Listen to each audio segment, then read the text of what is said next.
Друзья, добрый день! Сегодня у нас в выпуске Mark X Zio. Встречайте! И пошли спецэффекты. Так, спецэффекты.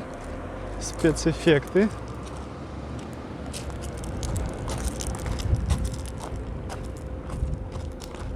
Во. Вот такой красавец у нас. Вот такой. Как вам эффекты? Надеюсь, вам понравилось, ребятки, для того, чтобы вы не скучали и немножечко улыбались. Так, а теперь давайте посмотрим более детально. С 2007 года эти машинки пошли. Первое поколение и, по сути, единственное. Вот. Мотор 2.4 конкретно у этого агрегата. Коробка у них на 2.4 идет вариатор. Также есть автомат, он идет на 3.5. Что могу сказать? Машина минивенчик такой приятный. 7 либо 6 местный он бывает. У него есть третий ряд, да, соответственно. И давайте, наверное, заглянем в салон. Ну, давайте для начала немножко покажем ништячков. Посмотрите, здесь какие диски стоят. Какие?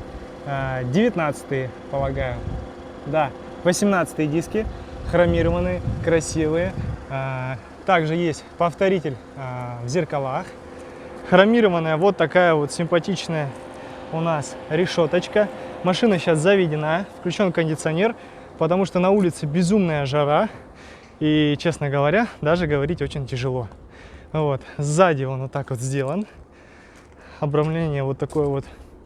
Японский какой-то был мастер, да, великий мастер, который сделал вот такие вот хреновины некрасивые, не знаю, зачем это сделал. Видимо, для того, чтобы не оббивалась краска. Ну, наверное, когда он это сделал, смотрелось прилично. Хотя меня такой вот колхозный хром, честно говоря, убивает. Но оптика у него, кстати, офигенная. Посмотрите, какие у него диодики. Здесь красивая белая такая оптика, но когда надо, она светится красным или желтым. Итак, давайте присядем теперь в этот прекрасный автомобиль. Так, немножечко потише мы сделаем вентилятор. Как здесь прикольно это реализовано. Посмотрите. Так, сейчас музыку уменьшим. Музыка. Сейчас, секундочку.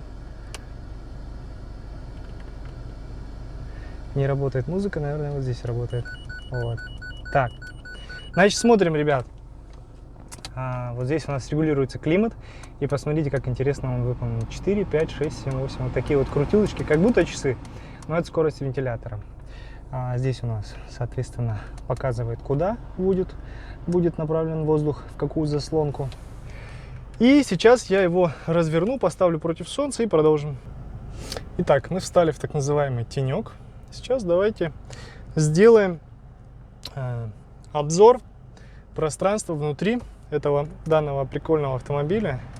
Только я сейчас немножко сделаю кондиционер на себя, потому что жара просто сумасшедшая, очень жарко. Так, сделаем из салона воздух, чтобы он закачивал. Смотрите, здесь вот такой стилус. Со стилусом. Ну, здесь какой-то был прям педант японец, честно говоря. Стилус для магнитолы, такого еще не встречал. Ну ладно, пробег у машины 112 тысяч километров. Внимание, сразу скажу, она не продается, эта машина уже продана. Подобную можно заказать в районе 340-370 тысяч рублей ориентировочно. Вот. Здесь у нас встречающаяся часто болячка на Zio. Вот это вот кожица отслаивается, так скажем, здесь у нас на панели приборов, но, слава богу, не трескается, это просто отслаивается. Здесь у нас такой бардачочек есть. Тут подлокотник небольшой, честно говоря, так, извиняюсь за качество. Небольшой подлокотник, вот такой вот с подсветочкой. Он у нас не убирается, он у нас фиксированный. И здесь, соответственно, вот такое небольшое пространство между, соответственно, сиденьями. В целом, особо впереди здесь показывать нечего. Машина симпатичная, красивая, смотрится очень современно. В целом, современно, очень легко крутится руль. Вот даже на месте я кручу, он вообще, как на приоре. Кто знает, на приоре очень легко крутится руль. Здесь крутится руль также. Здесь электроусилитель руля, не ГУР. Поэтому он, наверное, и крутится так легко. Кнопка старт у нас присутствует. И давайте теперь заглянем Давайте заглянем на второй ряд. Кроме того, что могу сказать еще, здесь бесключевой доступ, то есть можно машинку как открыть, так и закрыть без ключа. Ключ находится у меня в кармане, то есть не обязательно его вставлять в замок зажигания, потому что его там нет, там просто брелок. Вот, пересаживаемся на второй ряд.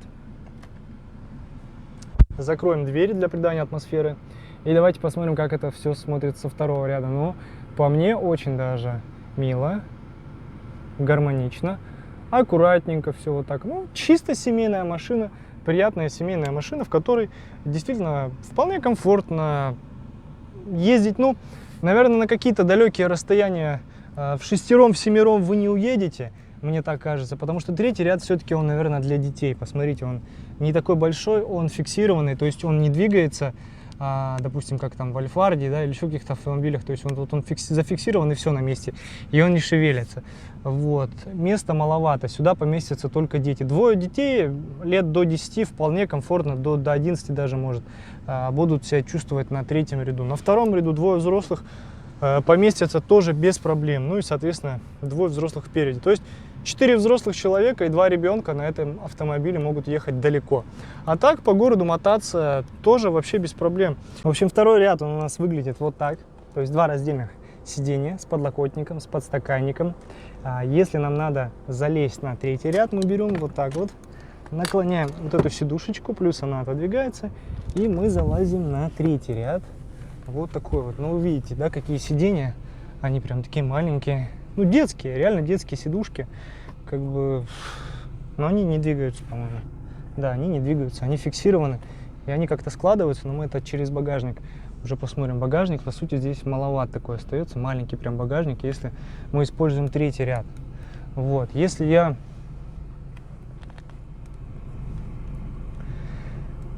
лично я сяду на третий ряд и буду здесь сидеть, то я, короче, не помещусь, честно говоря, никак. То есть я даже вот так сижу с сиденьем, которое запрокинуто вперед, и мне места не хватает. То есть, короче, сзади взрослым сидеть не вариант. Все, Mark Zio — это машина для 4 взрослых и максимум 2 детей. Рассчитывайте на это, уважаемые господа и дамы. Когда вы покупаете, допустим, автомобиль подобного класса, не сравнивайте его с Альфардом, либо с Элизионом или Эльграндом. Там вы в семером, восьмером поместитесь запросто. Тут минус 2 человека. Вот. Теперь у нас багажник. Посмотрим на багажник и на третий ряд. Ну, видите, багажник маленький, как бы не супер большой. Здесь у нас сидушечки вот так. Нажимаем кнопку, они падают вперед. И у нас получается, по сути, ровный пол. Вот теперь багажник приличный. То есть, получается у нас седан, 4 места, не 5. У каждого ряда по подлокотнику. И такой хороший багажник. В общем, путем нехитрых действий мы получили вот такой хороший объемистый багажник. Плюс второй ряд можно чуть-чуть сдвинуть вперед. Получается тоже достаточно места. Вот. И давайте, наверное, что сделаем? Заглянем под капот. Посмотрим, как выглядит тот самый 2.4 мотор. Оценим его внешний вид. Вот такой вот компактный 16-клапанный VVTi мотор от Toyota. 2.4 литра. Насколько помню, подобное стоит и в Альфарде 2.4, и в Camry. Вот, в Toyota Blade похожий мотор стоит, если не он. Ну, все аккуратно, чисто, как видите, состояние у машины хорошее, приличное. По сути, сел, поехал и вперед только. Завел, расходнички поменял. Ничего здесь сложного по электронике, по запчастям, по ходовой, дорогого такого нету. Машина достойная, современная. Я думаю, для города, вот просто чтобы использовать ее как такой, можно сказать, седан, кататься по делам, поехать на природу куда-то. Да, клиренс не супер высокий, есть впереди бампер у нас с низким свесом. Но если ехать аккуратно, то я думаю, в лес какой-нибудь по хорошей дороге можно уехать. Вот, на море, на природу, по делам, что-то отвезти, привезти, за покупками. Честно говоря, для девушки такой автомобиль вполне подойдет. То есть для жены купил, чтобы она ездила за покупками, там, по каким-то своим делам. Детей отвезла, привезла там в школу, со школы и так далее. Прям, ну, идеальная машинка. В общем, обзор закончен, ребят. Ставьте лайки, палец вверх.